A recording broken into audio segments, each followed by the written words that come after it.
Welcome to chapter 2, software design, architecture, and design space. Today we are diving into the exciting world of software architecture. Think of it as the blueprint of a building, but for software. Just like an architect needs to carefully plan how a building will look and function, we need to carefully design how our software will work. But don't worry, this isn't going to be a boring lecture about technical details. Instead, we are going to explore the design space with creativity and curiosity. So this is some each slide we will go over some mental exercise and pause the video, think about the questions that I ask, and then continue the video so that you know what kind of questions to expect, what kind of thought process you need to answer these questions. So about that. Let's start with a quick mental exercise. Imagine you are an architect designing your dream house. What would be the most important features you'd want? Pause this video, think about it.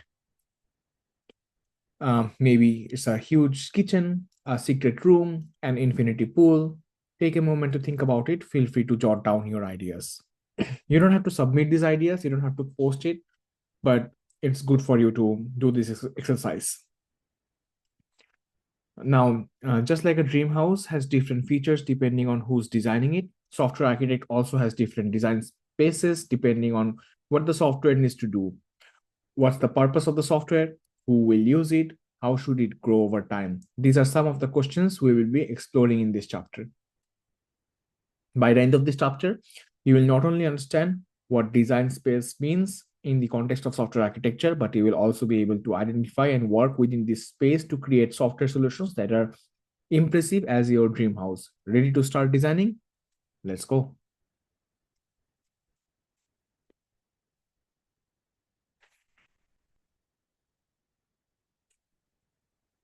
So 2.1, the overview for this chapter. Um, all right, now that we have an overview of what design space means, let's dig into nuts and bolts of software architecture. Imagine you're building a complex Lego set. Each piece, each connection has to fit perfectly with the others to create a final masterpiece. In software architecture, our pieces are called software elements, and the connectors and the connections are connectors. Let's break this down a bit. A software architecture design is essentially a collection of software elements. These are like the blocks in your Lego set. They could be processes, objects, instances, or components, or even services. Each of these elements does some part of the work needed by the software. But elements alone don't make a system. They need to communicate and interact with each other, right? So this is where connectors come in. Let's do a quick matching activity. Imagine you have two Lego pieces. Imagine that's our software elements. Uh, so list a few connectors, and I want you to think about which ones might connect our different pieces in different scenarios. So let me repeat. Let's do a quick matching activity. I imagine you have two Lego pieces that are software elements.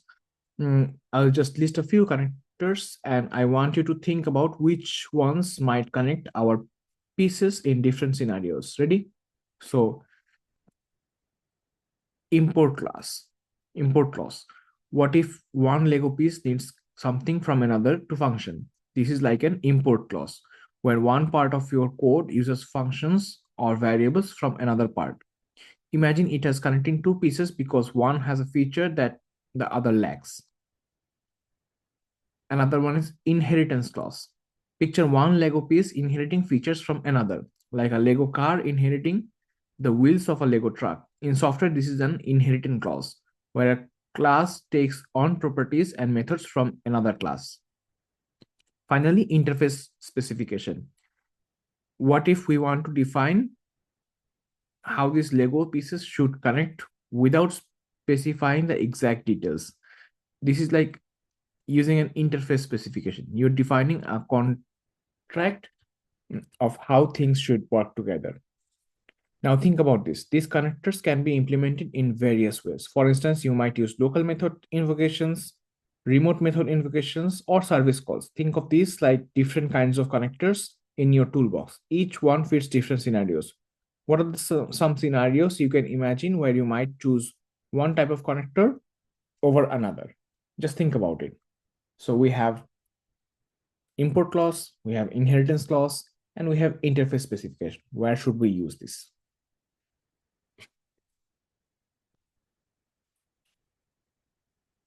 Software architecture isn't just about making things work, it's about making sure they can keep working as things change. Imagine your favorite video game. Now, think about how often it gets updates, new levels, features, bug fixes. A good software architecture should be like a great game engine, able to handle all of these changes without needing to rebuild from scratch. This ability to adapt is crucial.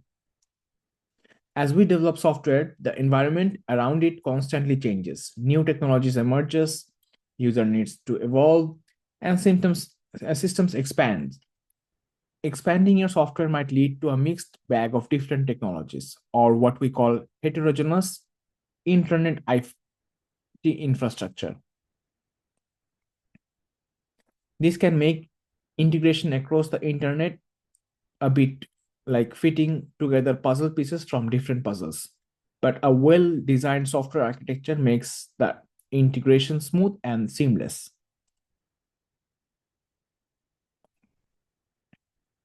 Imagine you are a CTO of a company that just acquired another firm with a completely different IT setup. How would you ensure that your existing software can integrate with this new infrastructure? Think about the connectors and components we discussed. What strategies might you use? Take a minute to think about it and note down your ideas.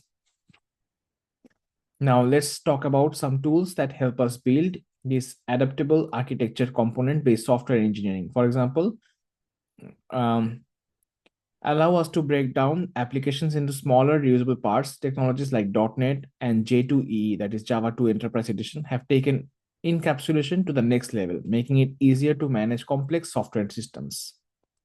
Think of these frameworks as power ups in your favorite game.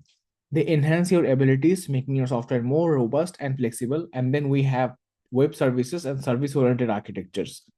These are like the multiplayer modes of software development. They introduce more flexible connectors, allowing different systems to interact seamlessly, no matter where they are.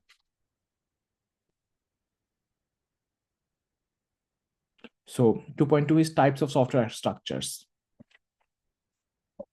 Now that we have solid understanding of adaptability in software architecture, let's dive deeper into how we can categorize different architectural designs.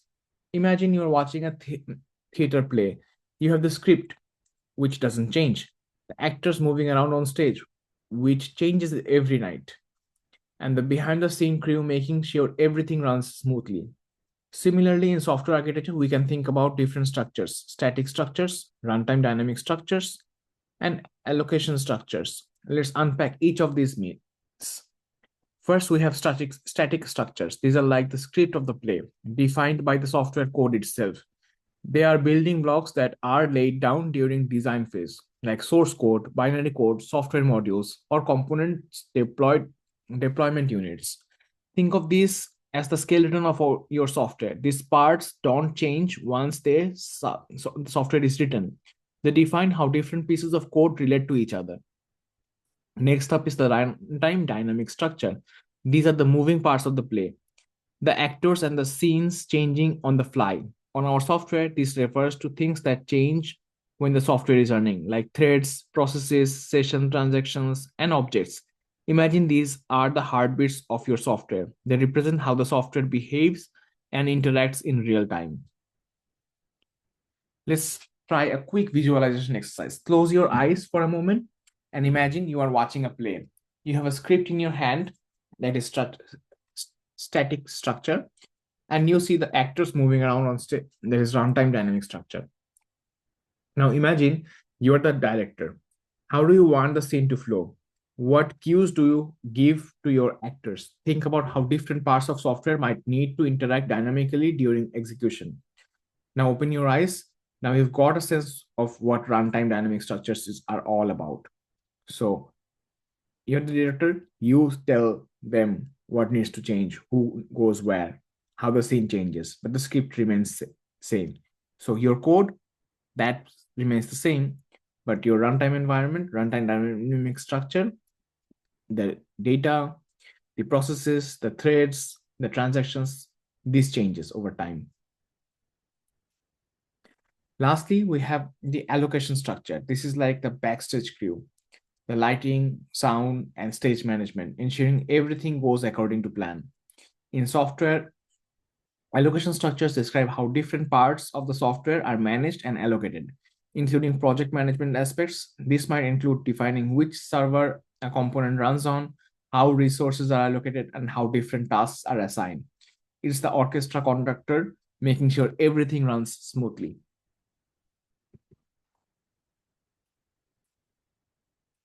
Let's get into the nuts and bolts of software project. Literally, imagine you're building a complex piece of furniture. You have a bunch of different parts, screws, bolts, wood, panels, and more. Each piece plays a specific role and fits into a bigger picture. In a software project, we have similar building blocks. These are usually spared across multiple files, each with a specific purpose.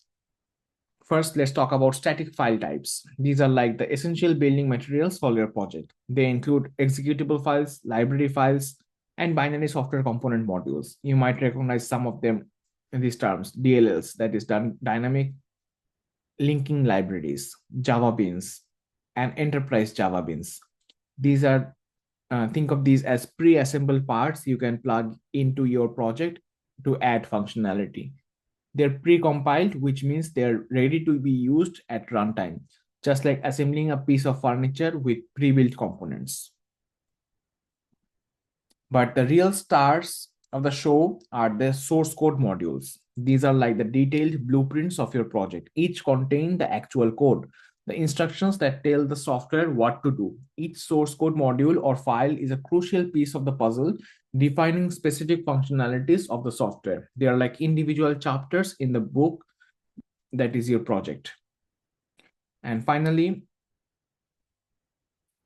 non-functional attributes and functional attributes. Now, just each piece of furniture has a role. Each source code module has both functional and non-functional attributes. Functional attributes are the things that module is supposed to do, like a drawer that's supposed to open and close smoothly. Non-functional attributes might be performance, security, and or scalability, like how much weight the drawer can hold or how durable it is.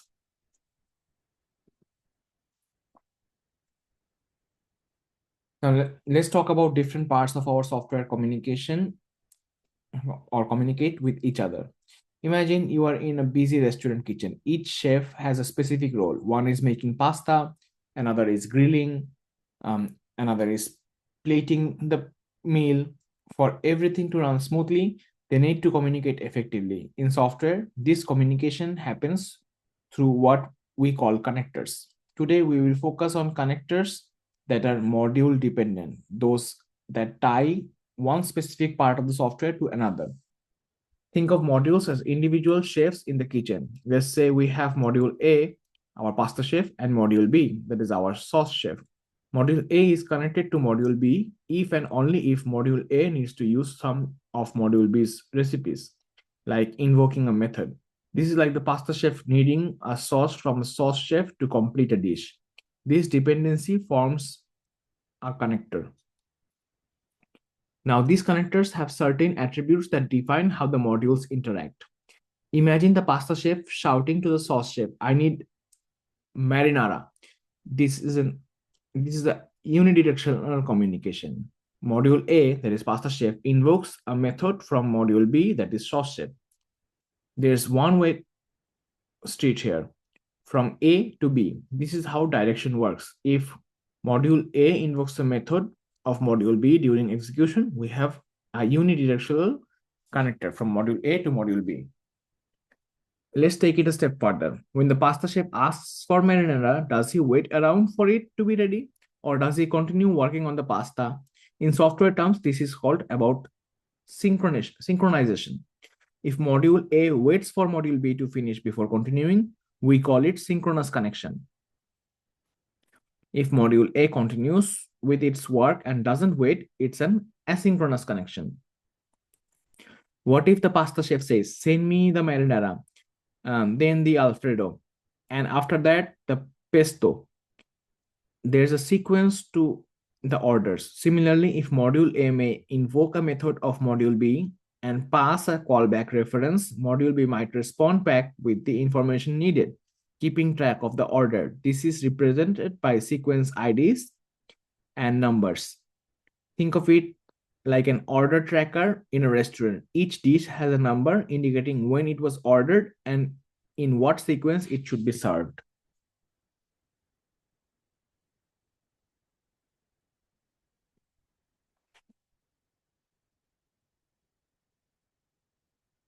All right, Java enthusiasts, let's dive into the structure of the Java program. Imagine you are building a city. Each building has its own purpose. Streets connect them, and neighborhoods group similar buildings together. Java programming works in a similar way. We have different buildings called classes, and streets called files, and neighborhoods called packages. Let's explore how these fit together. First up, we have classes. Think of classes as the individual buildings in our Java city. They are the basic building blocks, where each class represents a blueprint of creating objects. A Java program is essentially a collection of one or more classes, each with its own specific role or functionality. Just like in a city, you might have a residential building, offices, and schools. Each Java class can serve a different purpose, like handling user data, managing a database connection, or processing input. Now, here's where do these buildings go? They need a plot of land, right?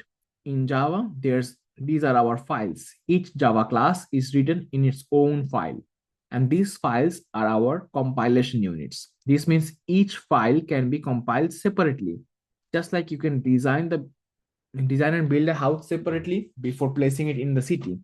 This modularity allows developers to work on different parts of the program independently, improving efficiency and organization.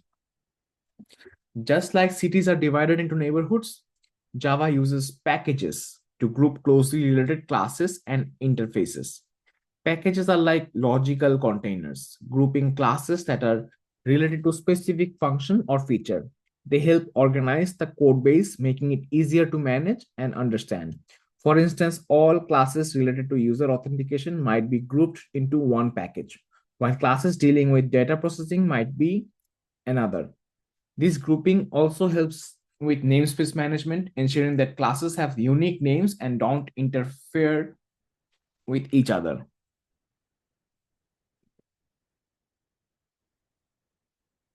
Let's take a closer look how Java keeps everything organized and tidy using packages. Remember our Java city analogy? Think of packages as neighborhoods or districts. Just like in a city, each neighborhood has its own set of rules and organization. In Java, packages help us organize classes into namespaces, making sure everything has its place. Let's see how this works. In Java, package declarations are file-based. This means that if you have multiple classes in the same file and that file contains a package declaration, all those classes belong to the same package or neighborhood. It's like saying all the buildings on this street belong to the same district. It's a way of defining where these classes belong in the broader structure of your Java city. But what if there is no package declaration in a file? Well, in that case, class, all the classes in that file belong to the unnamed package. Think of it as a public square where anyone can set up a building without belonging to a specific neighborhood. It's like having a bit of an area of the city that doesn't have a designated district. Everything is just everything is just out in the open. While it's okay to have an unnamed package or for small projects, it can get messy if your city grows. So using packages helps keep things organized. When we do use packages, our source file and classes file needs to be placed in directories.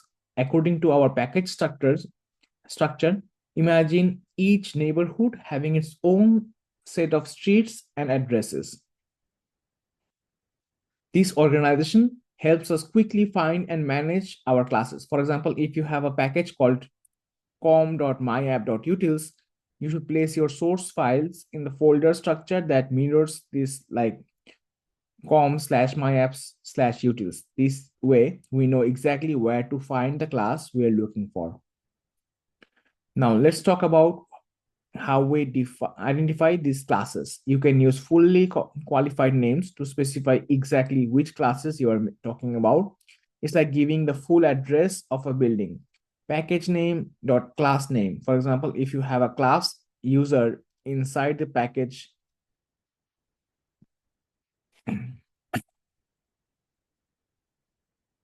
inside the package com.myapp.models, the fully qualified name would be com.myapp.models.user. This makes it clear which user class we are referring to, especially if there are multiple user classes in different packages.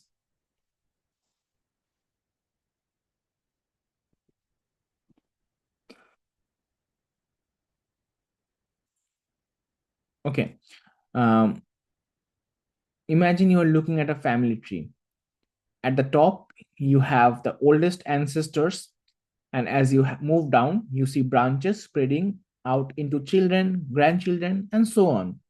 Java uses a similar approach to organize its units, packages, classes, and interfaces into a tree-like hierarchy. This helps us to keep track how everything fits together. Let's explore how this works and why it is so important. In Java, units like packages, classes, and interfaces are organized into a tree-like hierarchy. Think of it like this. At the top, you have this big category, like a package. And under that, you have smaller categories like classes and interfaces. Each of each of these units can have subunits, creating a branching structure, just like a family tree. This hierarchical organization helps us understand the relationship between different parts of our software, making it easier to navigate and manage. Now, let's add another layer. When you import separately compiled units into your Java project, you are defining a linear partial ordering. This might sound complex, but think of it as creating a line of dependencies. You are saying this class needs that class, which needs another class. When you combine this linear ordering, which with the tree structure of subunits, you get a clear picture of the software's static structure, how everything is physically organized and how each part relates to other. The software static structure refers to how we organize and relate the physical modules. It's like a blueprint of a building, showing each room connects to another. In Java, this blueprint helps us to see which classes uh, depend on which others they are located and how they are fit together. This static structure is crucial, especially in large software systems, because it directly impacts how easy it is to construct, understand, and maintain the system.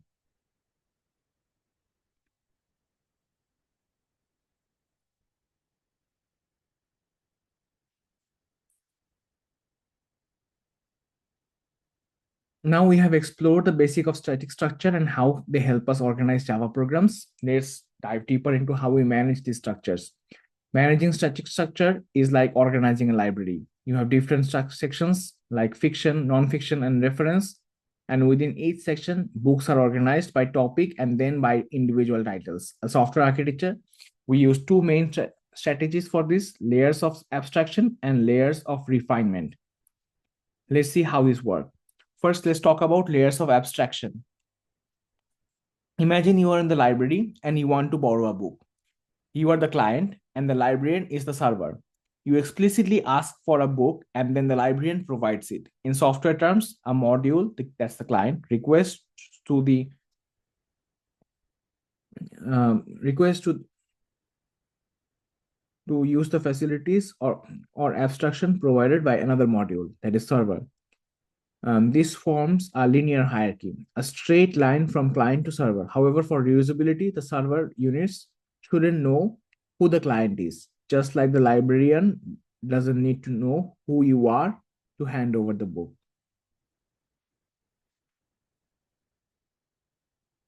In a linear client-server relation, one component provides basic or primitive abstraction to another. It's like one librarian providing foundational knowledge, such as dictionaries or encyclopedias, that can be used by another librarian.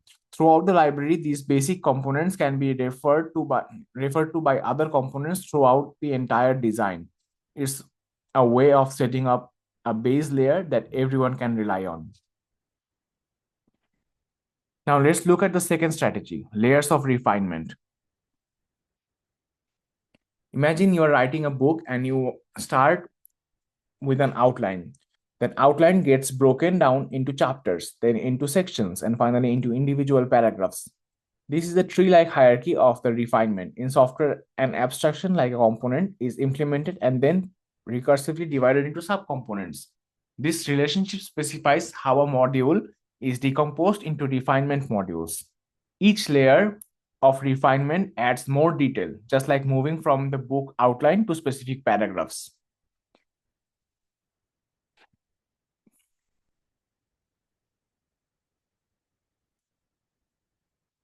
Let's bring together everything we have discussed about managing static structures through layers of abstraction and refinement.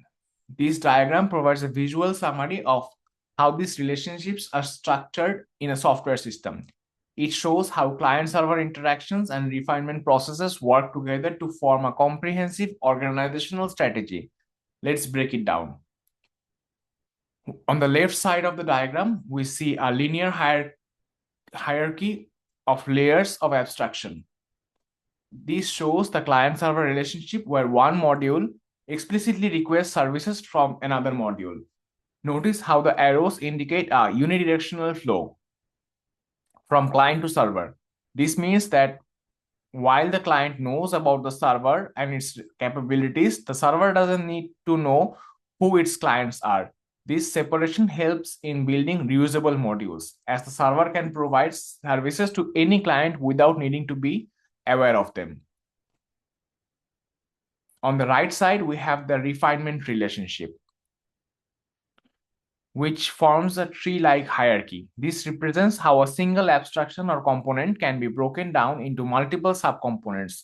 Each subcomponent further refines the parent component by adding more specific functionalities or details.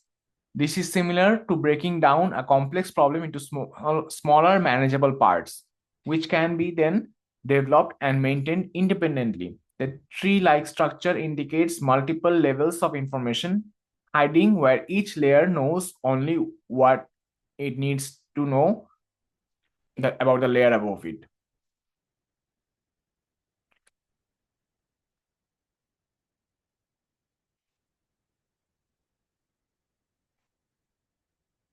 Now that you have covered static structure and organization of our software, let's move on to what happens when the software is actually running. It's runtime behavior. Imagine a city bustling with activity, people moving around, buses running, lights changing. Similarly, a running software project, we have threads, processes, and functional units and data units all working together. Let's see how these elements interact at runtime. At runtime, a project isn't just sitting still, it's alive with activity. A project can consist of one or more threads, processes, functional units, and data units. Threads are like the individual workers in our city, each handling a specific task. Processes are like different departments or offices, each focusing on a major function. Functional units can be thought of as specialized teams within a department handling specific operations. Data units are the pieces of information being passed around, like files or messages. These elements may all run on the same computer, or they might be spared across multiple computers connected over a network, just like the different offices of our departments in a global company. In a client-server application, it's common to have multiple instances of the same client module running on the different client computers. Imagine a popular coffee shop with multiple branches. Each branch operates under the same brand and serves the same menu, but they all cater to different customers. Similarly, the same client module can run on many different machines, providing services to different users.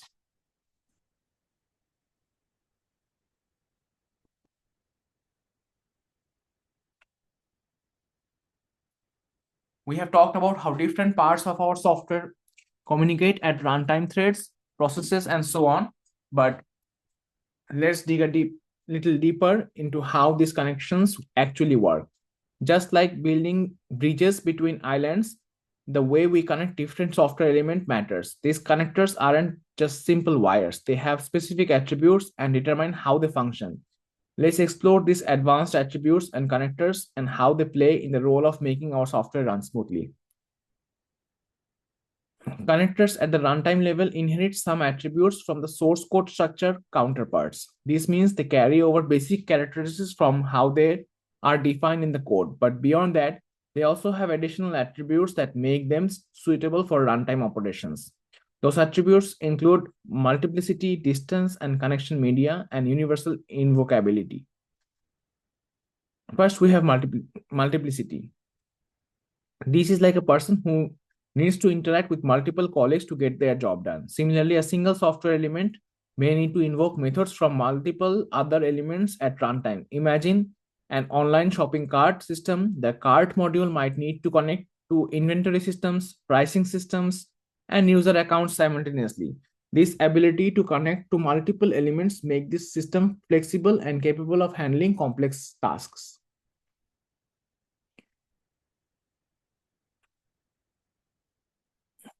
Next, let's talk about distance and connection media.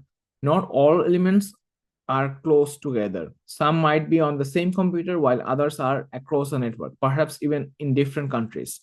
Depending on the distance, the way they communicate changes. Even they're close, they might communicate within the same thread or processes, but they are far apart. They might use network connections, which could be over copper cables, optical fibers, or wireless networks like LAN.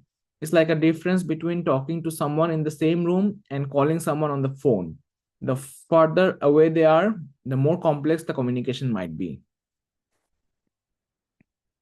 Lastly, we have universal invocability.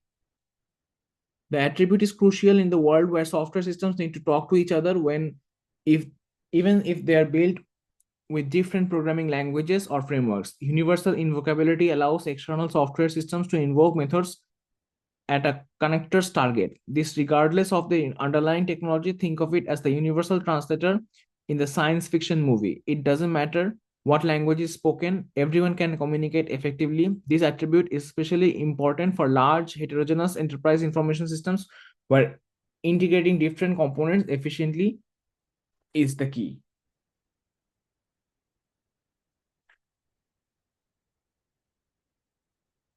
We have been exploring the different attributes and connectors. Now let's talk about self-descriptive connectors which can allow an external software system to invoke its target method without needing to pre-install any specific software related to that method. Think of it like a plug and play device. You can connect it and it just works.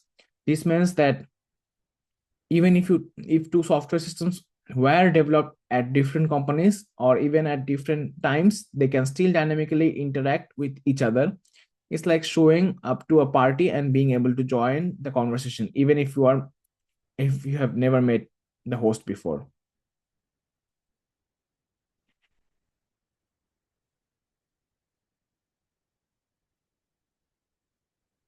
When building a large complex piece of software, it's a team effort. Much like constructing a skyscraper, each team has specific responsibilities. Just like different construction crews handle plumbing, electrical, and carpentry, in software development lifecycle, each team focuses on different stages of the software development lifecycle, such as design, implementation, or debugging.